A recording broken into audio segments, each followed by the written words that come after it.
Hello everyone, তোমরা সবাই কেমন আছো? আমি খুব খুব খুব ভালো আছি। আজকে এসে গেছি একটা কলকার ভিডিও নিয়ে। জানো তো, এই ভিডিওটা না অনেক দিন আগেকার ভিডিও। মানে আমি প্রায় ভুলেই গেছিলাম এটা পোস্ট করার কথা। হঠাৎই ভিডিও স্ক্রোল করতে করতে এই ভিডিওটা চোখে আসে। দেখলে ক্যামেরাটা কেমন নড়লো, আবারও নড়বে। দেখো, এই দেখো, নড়ছে, বুঝতে পারছো? এটা কিন্তু কোনো ক্যামেরা নড়ছে বা কোনো নর্মালি নড়া নয়। তোমাদের মনে আছে এই বছরের স্টার্টিংয়ের দিকে কলকাতাতে একটা ভূমিকম্প হয়েছিল? এটা ওই দিনের ভিডিও। অ্যাকচুয়ালি আমি কিছু ভিডিও ডিলিট করছিলাম, তখনই এটা আমার হুট করে চোখে পড়ে। আর আমি প্রথমে এই ভিডিওটা ভেবেছিলাম গান দিয়ে পোস্ট করব।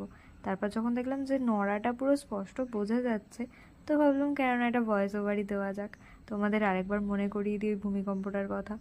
তো তোমরা আমাকে জানাতে ভুলো না ওই ভূমিকম্পের দিন তোমরা কে কী করছিলে। আর আমার অবস্থা দেখো, বাইরে ভূমিকম্প হচ্ছে তো কী হয়েছে, ভিডিও আমি বানিয়ে যাচ্ছি, কেননা ভিডিও তো লং হয়ে যাবে না, আর কেটে দিলে ভিডিওটা নষ্ট হয়ে যাবে। তো যা নড়ছে নড়ুক, আমি আমার মতো ভিডিও বানাচ্ছি। তোমরাও কে কে আমার মতন আছো আমাকে একটু জানিও। আর এটাও আমাকে জানিও যে ভিডিও এরকম ভয়েস ওভার দিয়ে বানালে ভালো লাগে নাকি গান দিয়ে দিলে ভালো লাগবে। তবে একটু আমি জানি, আমি সেই অনুযায়ী ভিডিও দেওয়ার চেষ্টা করব। দেখো, তোমাদের সাথে কথা বলতে বলতে আমার কলকাটাও মোটামুটি কমপ্লিট হয়ে গেছে। তোমরা জানি আমার কলকা কেমন লাগছে তোমাদের। যদি তোমাদের ভালো লেগে থাকে তো চেষ্টা করবো পার ডে একটা করে কলকার ভিডিও দেওয়ার। চলো আজকে এই অবধি, দেখা হচ্ছে পরবর্তী ভিডিওতে। Bye bye.